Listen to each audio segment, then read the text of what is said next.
Hey everyone, and welcome back for another deep dive. Today we are going to be talking all about habits. Oh, cool. Habits are something that everybody has. You want to know how they work? We want to know how they work.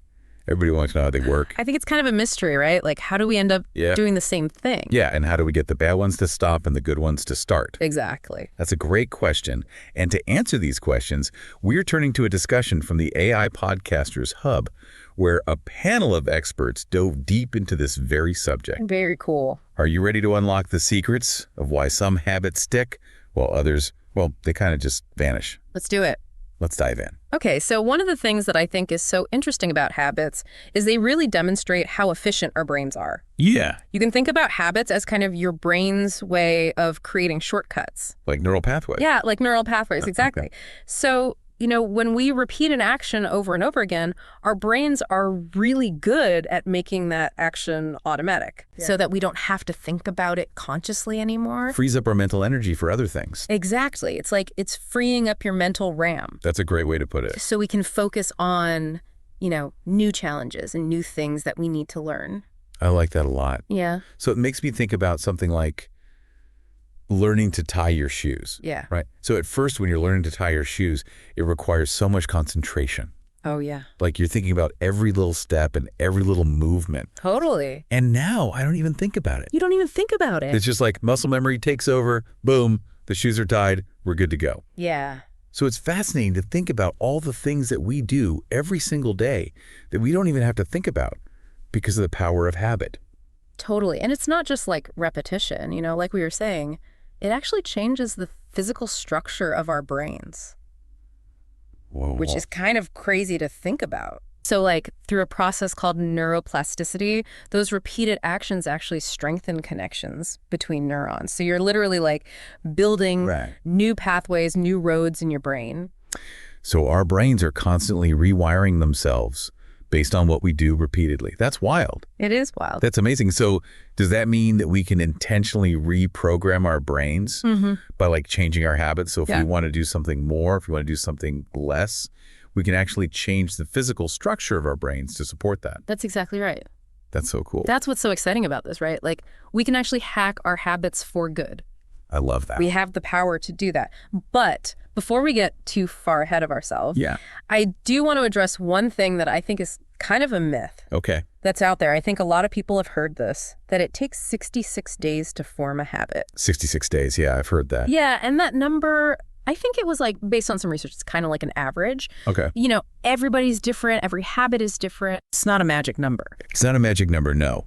So like some habits might take longer. Yeah. Some habits might be easier to form, Like if I just decide to drink a glass of water every day, that's probably easier than going to the gym every day. Right, exactly. Right. And it also depends on how complex the habit is and like how much effort it requires and your own individual personality. Makes sense. So there's no magic number. But it's encouraging to know that, like you said, we can hack it, we can change it, we have the power. Yeah. Okay, so let's talk about the mechanics then. Okay. How do habits actually take shape? Like, what's the process?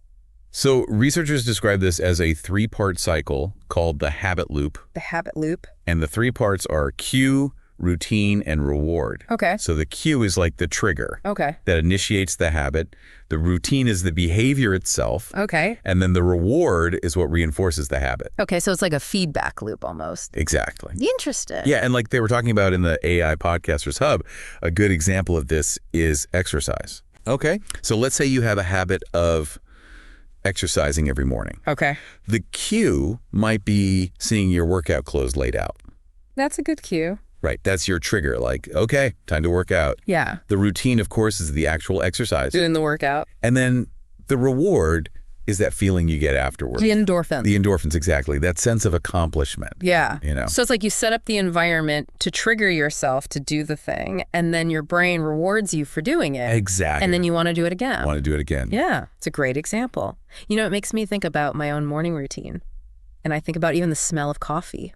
Oh, yeah. Like when I wake up in the morning, the smell of coffee is like a cue. Yeah. And then I go through this whole series of actions, like almost automatically. Yeah. Like I grind the beans, I make the coffee, I get my cup, I sit down. It's like a chain reaction.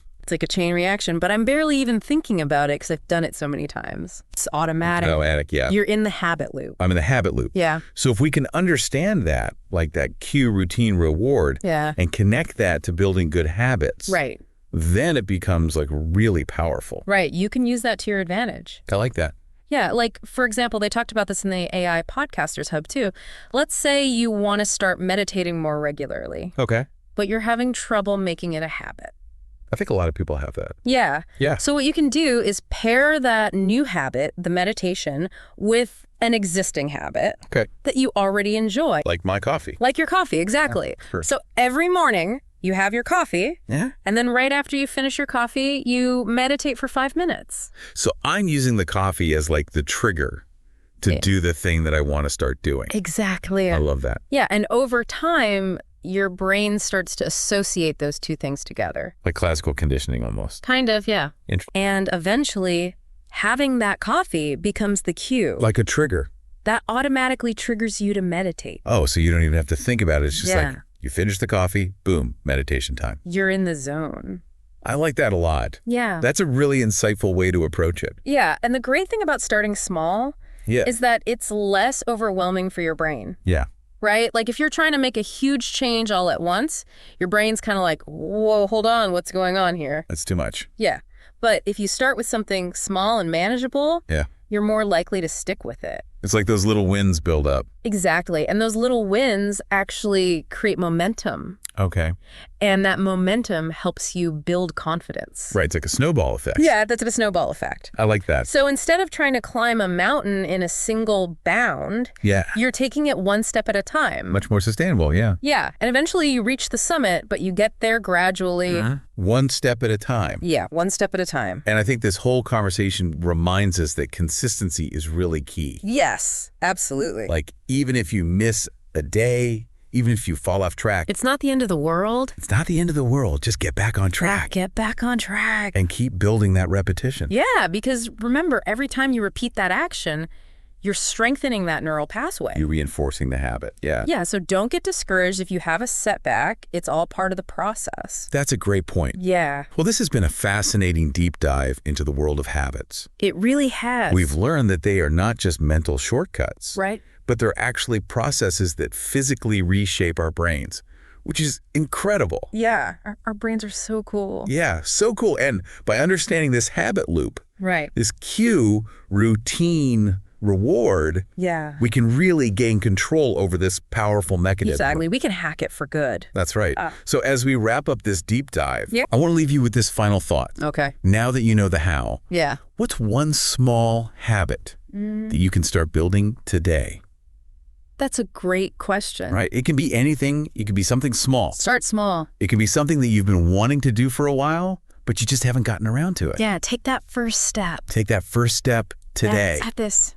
Remember, even tiny changes can yield remarkable results over time. Absolutely. So keep exploring, stay curious, and until next time, happy habit building. Happy habit building, everyone.